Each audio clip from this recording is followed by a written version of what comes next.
Welcome back. The clock is ticking to tomorrow's transfer deadline, and of course you can keep across all the latest deals from 7 a.m, Sky Sports News.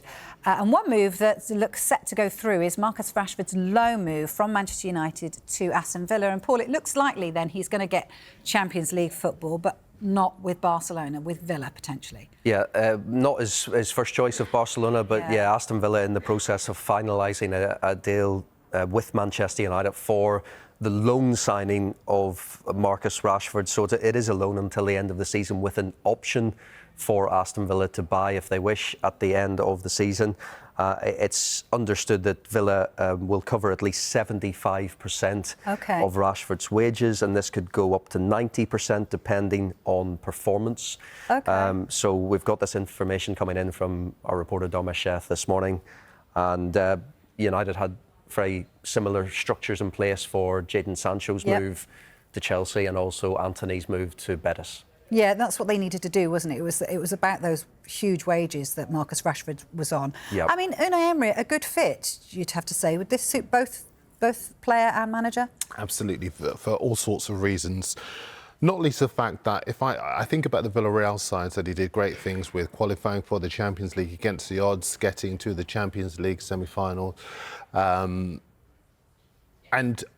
a lot of those teams had players that other clubs didn't want. Etienne Capoue, Juan Foyth, there are so many that did great things under him because he knows how to mould the sum of the parts. Now, is it in the Champions League top 8?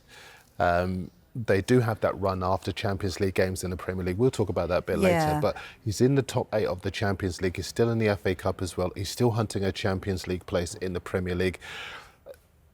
This move for Emery says to me that he's not buying into the idea that Rashford is a problem. He's looking at the fact that Jadon Sancho, for example, was characterised as a problem by Manchester United, but went to Dortmund and helped them into the Champions League. Then he came back and he's gone to Chelsea, and he's a regular in a team under the most demanding manager, one of the most demanding managers and ruthless managers in the Premier League. So when I show you this in the Observer and look at the headline, Emery drives the deal. This is not the club, this is Emery. He wants him. That says to me that the whole idea that Rashford is a problem is just not the case in the eyes of a number of managers. You look at the calibre of clubs that tried to do a deal. AC Milan tried, they couldn't get him and Kyle Walker, so they had to opt for Kyle Walker because they needed to solve their defensive issues. Barcelona tried, couldn't get him because they couldn't get players out the door fast enough. West Ham tried, but from Rashford's point of view, he wants to play Champions League football. He's getting that at the moment. And as I say, there have been a couple of players who have been at United and people have thought they're not the problem. I remember Scott McTominay saying, oh, we hate McFred. You know, Fred McTominay. He's gone to Napoli now. He's scoring goals in a team top of the league competing for the title. There are players who have left Manchester United and gone on to do good things under managers who recognise the ability they have. But fair to say to Amorim, though, it was Marcus Rashford that first came out and did an interview and said, I need a new challenge. Well, so actually, it was the club that briefed that they would be prepared to listen to offers for Marcus Rashford. And we know, let's not kid ourselves about the way football works. Once the club made it known that they would be willing to listen to offers for Rashford, and also Amorim talking before Christmas about the fact that, you know, as far as he was concerned, Rashford wouldn't be playing in the team. He'd been exiled from the team. And so Rashford did, as players do in the modern era, he decided to speak for himself. And what fascinated me about last weekend was that Amorim, a guy who's very savvy, and I've spoken on this show before how I'm a big fan, but I was fascinated by the idea that you would take your post-match press conference after you've achieved a win away to Fulham, your run in charge of the team hasn't been great. Use that opportunity to talk about the players that have done so well. Use that opportunity to say, listen, I've spoken about Marcus, there isn't really much else for me to say.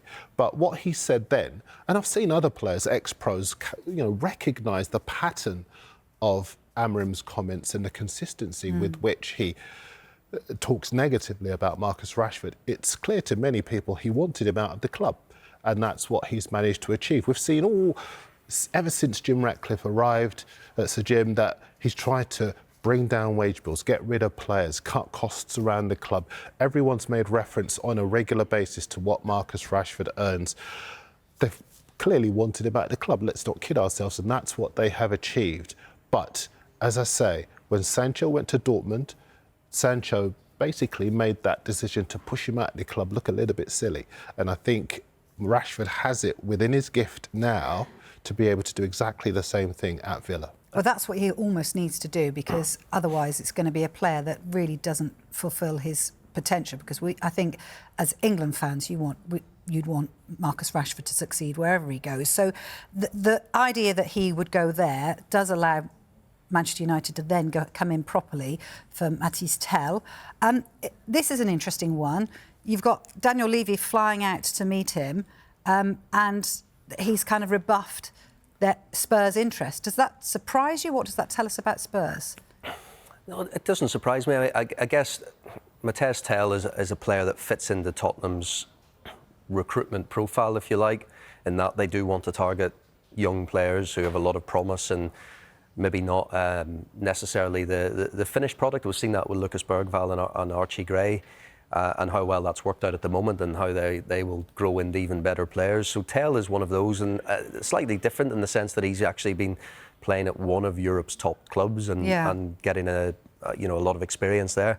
But in some ways that's proved to be their downfall as well, because Tel, having experienced Bayern and the Champions League every season and playing with the top players in the world, all of a sudden maybe the Tottenham status at this moment in time is not quite right for him. Yeah. And it's the same reason that, I'm led to believe that's the same reason he didn't want to go to Chelsea either, in that though he sees those clubs as just not quite there yet in terms of, well, look, they're not in the Champions League. Chelsea might be next season the way they've been going, but Tottenham are showing no signs of getting close to the champion. All those kind of things that someone like Tel has had a bit of a taste for it. You can bring Rashford into that conversation as well in terms of having a taste for certain standards, and all of a sudden going to Aston Villa or Barcelona from a purely football perspective and forgetting about the reputation of the clubs for a moment.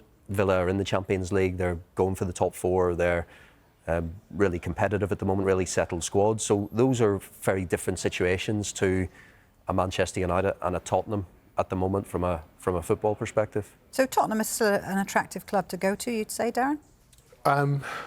Tottenham as a club are attractive.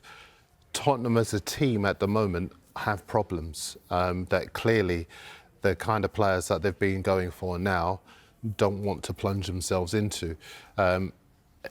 Again, I could sit here and be diplomatic, but I think everybody knows where Tottenham are at the moment. Everybody knows the situation that they find themselves in. Everybody knows about the disquiet of the fans, the concern that they're falling down the table like a stone. They've got lots of injuries. They've talked for a long time about being ambitious. But the players they are looking for are not seeing that ambition. Now, they will say, with some justification, well, we've made a signing today, Kevin Danso. The critics will say, well, he had 10 games with Southampton in 2019-20. And the other club that thought they had him in the bag was Wolves, who have just managed to get themselves out of the bottom three. The players they wanted were Fikayo Tomori, said no. Randall Kolo Muani said no. Mathys Tel said no. And where could Tel be going instead? Possibly Chelsea, most likely Manchester United. Now, I still think that Spurs have it within their capabilities to be able to get themselves to a point where they can be attractive again to other players, but I think it's horrendous PR at the moment, the number of players that are saying to Spurs, thanks, but no thanks. Yeah, I was going to say, Paul, how will the fans view this? What will they be thinking that players are not wanting to come to their club? Yeah, I think that there seems to be a lot of frustration towards Daniel Levy at the moment, simply because of the managers that have come in, and I think a pattern has emerged that a lot of these managers say that, have the same frustrations about recruitment. I mentioned 2 weeks ago here that they did change up in the recruitment department within the last year and a half or so, and have this policy of targeting young players. And you kind of, with profit and sustainability, you could argue a lot of clubs are starting to go that way in terms of just trying to, be a club that can maybe look 2, 3, 4 years ahead, and maybe that's when you'll see the best from a squad. But as we all know, that's not always the way football works, and in the moment fans just want to see their team win games and challenge for trophies, and obviously there's only so many to go around in terms of trophies. But at the same time, I think the frustration seems to come from the patterns that are emerging of similar kind of stories of losing out on players or losing out on managers. I think we saw that when Nuno Espirito Santo got the job. There was a lot of noise before that in the weeks leading up to that appointment about how many managers had turned them down on that occasion. So I think that, it started to become a problem. No trouble in attracting. When they attracted Antonio Conte and Jose Mourinho at the time, they can do that. They can attract those big name managers. The problem is then when it all comes together and you need to kind of back everyone. We did hear a little bit of that this week, in that, at the beginning of the week after the Leicester game, the club are very keen to be a collective and stay united to kind of get through this tough period when the injuries start to ease and players start to come back. So again, there'll be more judgment of this squad when the injuries don't exist, because it has been a ridiculous number of injuries. I suppose that what the players, just going back to that question, what the players they're targeting will say is, if we have other options of teams that are higher up the table that can actually fulfil those ambitions, that haven't been overtaken. I think if you look at Spurs, they've been overtaken by Everton, who at one stage, for much of this season, couldn't score, couldn't defend, and now they are higher in the table than Tottenham are. And the fans will say as well, how can we aspire to attract these players when we don't have a settled side? And I think a big contention from the fans, I just want to point them out, I've been on a couple of podcasts, I've been listening to what fans have been saying, and they've been saying, yes, we love the young players coming through. One or two of them scored in the game against Salzburg the other night. But where's the experienced leadership to guide them through? Because you garnish a team with the younger players, you bring them into a culture where they can excel, but instead, and listen, to be fair to Ange Postecoglou, we said the other day, every time I see light at the end of the tunnel, it looks like an oncoming train. I liked that. Which was a nice bit of dark humour, but it did sum up how unlucky he has been. But again, there is always a counterpoint, and the counterpoint is that people point to Bournemouth and the fact that they have lost 9 players and they are still killing it and in contention for the Champions League, 1 point off the top 4.